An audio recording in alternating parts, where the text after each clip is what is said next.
tuticaye ku birenge vyiwe ibyo dukora bizogorana, ibyo dukora bizotugorana, na kimwe dushobora gukora tutamufise. Abaguma ku birenge vyiwe nawe acaguma muri bo, hanyuma bagaca bama ivyamwa cyane. Haleluya! Kandi ivyo nukuri muze mu birabe, abantu bakunda kuguma ku birenge vyiwe, bakunda kumva ijambo ryiwe, bakunda kuza ku birenge kugira ngo baganire na Yesu mu masengesho, abo barama ivyamwa bikwiranye no kwihana. Ariko abantu badakunda kuza ku birenge vya Yesu usanga babayeho mu idini ari wa wundi yabuye riba riri mu mazi rinyerera gusa umunyereye ko muhuriye hajya hanze akaba ari we wikubita hasi. Kubera iki? Yabaye ibuye riri mu mazi. Kubera iki? Yarinjije Yesu mu nzu, acaragenda gushugurika, acaragenda gukora ibikorwa byinshi, acaragenda yitwararika byinshi bindi binyuranye no kwicara ku birenge vya Yesu.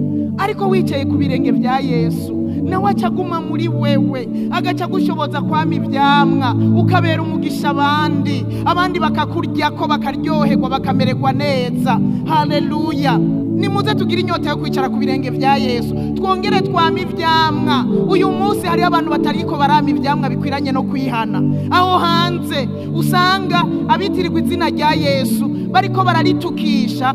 Kubera iki? Batariko barama ivyamwa vyiza bikwiranye no kwihana. Kubera iki? Nta kanya bafise ko kuba ku birenge vya Yesu. Ubaye ku birenge vya Yesu urahanurwa n'ijambo ryiwe. Ubaye ku birenge vya Yesu urategwa intege n'ijambo ryiwe.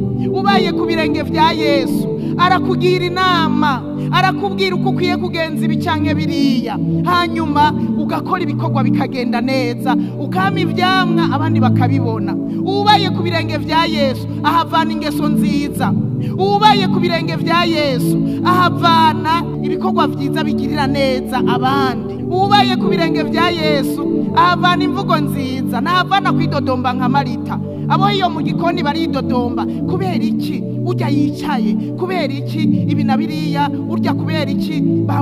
Bamuhaye kijya kibanza. Erega Marita ntawe ari yamuhaye ikibanza, niwe yacihaye. Yaramenye igikenewe, yaramenye igikwiriye, ariho ikibanza ku birenge vya Yesu. Aramenya ngo ikinkwiriye, ikimbereye ni ku birenge vya Yesu. Haleluya!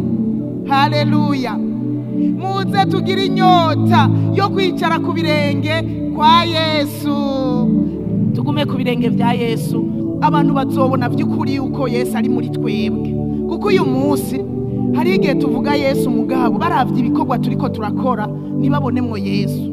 Hari igihe tuvuga Yesu hanyuma baza kuraba uko twambaye bagaca bavuga none Yesu yambara kujya. Rega Yesu arafise uko yambara.